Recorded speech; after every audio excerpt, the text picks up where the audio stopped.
Obezitenin artış nedenleri, yaşam tarzı etkileri ve koruma yöntemlerini konuşalım istiyorum. Obezite neden artıyor? Şu an Avrupa'nın şampiyonuyuz ne yazık ki. Bir aile hekimi olarak son yıllarda en sık karşılaştığımız sağlık sorunlarından biri obezite. Dünya Sağlık Örgütü obeziteyi artık yalnızca bir kilo problemi değil, kronik ve ilerleyici bir hastalık olarak tanımlıyor. Dolayısıyla ciddi bir obezite patlaması dönemindeyiz ve obezitenin artmasının temel nedeni aslında basit. Alınan enerjiyle harcanan enerji arasındaki dengenin bozulması. Geçmişte insanlar günlük yaşam içerisinde çok daha fazla hareket ediyordu. Tarımda çalışıyor, yürüyerek ulaşım sağlıyor veya fiziksel işlerde görev alıyordu. Şimdi teknolojik gelişmeler sayesinde insanlar daha az hareket eder hale geldi. Bunun yanında yüksek kalorili hazır gıdaların yaygınlaşması da çok ciddi bir problem. Fast food ürünleri, şekerli içecekler, paketli atıştırmalıklar, işlenmiş gıdalar gerçekten geçmişe göre çok daha kolay ulaşılabilir hale geldi. Uyku bozuklukları, kronik stres, ekonomik nedenlerle sağlıklı gıdaya erişimde yaşanan güçlükler ve ekran başında geçirilen sürenin de artmasıyla obezite salgınının beslendiğini görüyoruz. Bugün artık obezite yalnızca yetişkinlerin değil, çocukların da çok ciddi bir sağlık sorunu haline geldi. Çocukluk çağında başlayan obezite, erişkin dönemde diyabet, hipertansiyon ve kalp hastalığı riskini önemli ölçüde artırıyor. Şimdi beslenmeye baktığımızda beslenme alışkanlıkları obeziteyi direkt etkiliyor. Beslenme alışkanlıkları obezitenin gelişmesinde en önemli faktörlerden biri değerli izleyenler. Modern yaşamda insanlar daha hızlı tüketilebilen, daha ucuz ve daha lezzetli görünen, bakın görünen diyorum, ürünlere yöneliyorlar. Ancak bu ürünlerin büyük kısmı yüksek kalori içeriyor, vitamin, mineral ve lif açısından da yetersiz. Mesela bir kutu gazlı içecek yaklaşık 8-10 küp şeker içeriyor. Bir fast food menüsü ise bazen kişinin günlük enerji ihtiyacının yarısından fazlasını sağlıyor. Sorun sadece ne yediğimiz değil, nasıl yediğimizdir.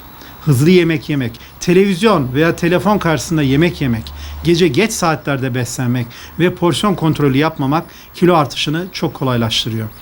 Birçok kişi de susuzluk hissini açlıkla karıştırıp gereğinden fazla su içmesi gerekirken yemek yemeye devam ediyorlar. Sağlıklı beslenmede amaç ne? Aç kalmak değil. Amaç doğru miktarda, doğru zamanda ve doğru içerikte beslenmektir. Hareketsiz yaşam ne yazık ki bu işin merkezinde. Hareketsiz yaşam obezitenin görünmeyen ancak çok güçlü nedenlerinden biridir. İnsanlarımız vücudu hareket etmediği için aslında etmek üzerine tasarlanmış bir yapının tersine hareket ediyoruz. Yani günümüzde birçok kişi sabah arabaya biniyor, gün boyu masa başında çalışıyor ve akşam saatlerinde televizyon ve telefon karşısında geçiriyor. Araştırmalar da günde 8 saatten fazla oturan bireylerde obezite, diyabet ve kalp damar hastalığı riskinin çok belirgin şekilde arttığını gösteriyor. Peki düzenli fiziksel aktivite yalnızca kalori yakılmasını sağlasın diye mi yapıyoruz? Hayır. Aynı zamanda insülin duyarlılığını artırıyor, metabolizmayı destekliyor ve kas kütlesini korur ve stres seviyesini azaltır. Çocuklarımızda ne yazık ki ekran bağımlılığı had safhada. Açık hava oyunları azaldı. Bunlar da obezite oranlarının artmasına neden oldu. Peki obeziteyi nasıl önleyeceğiz? Sağlık Bakanlığımızın yaptığı çalışmalar muhteşem. Obeziteyi önlemek için mucize bir diyet yok. Tek bir ilaç yok. Başarının temelinde yaşam tarzı değişikliği bulunuyor.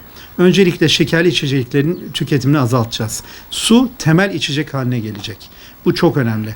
Sebze, meyve, tam tahıllar, baklagiller ve kaliteli protein kaynaklarını günlük beslenmede daha fazla yer alacağız.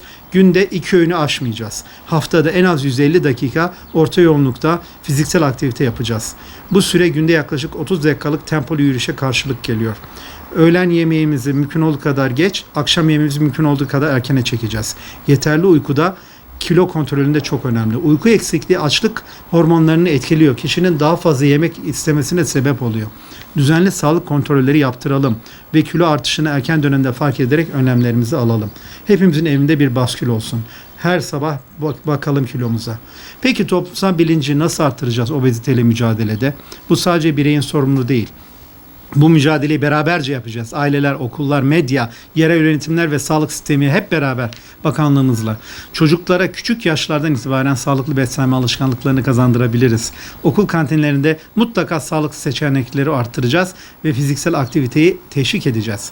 Medyada gerçekçi olmayan beden algıları yerine sağlıklı yaşam bilincini teşvik edeceğiz.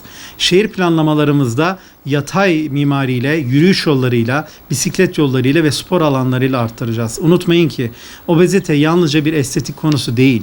Diyabet, hipertansiyon, kalp krizi, felç, uyku apnesi ve birçok kanser türü direkt ciddi olarak obeziteyle ilişkili. Obezite 200'den fazla hastalığın temelinde var. Obeziteyi önlersek birçok kronik hastalığını önler ve toplumumuzu daha sağlıklı hale getirebiliriz.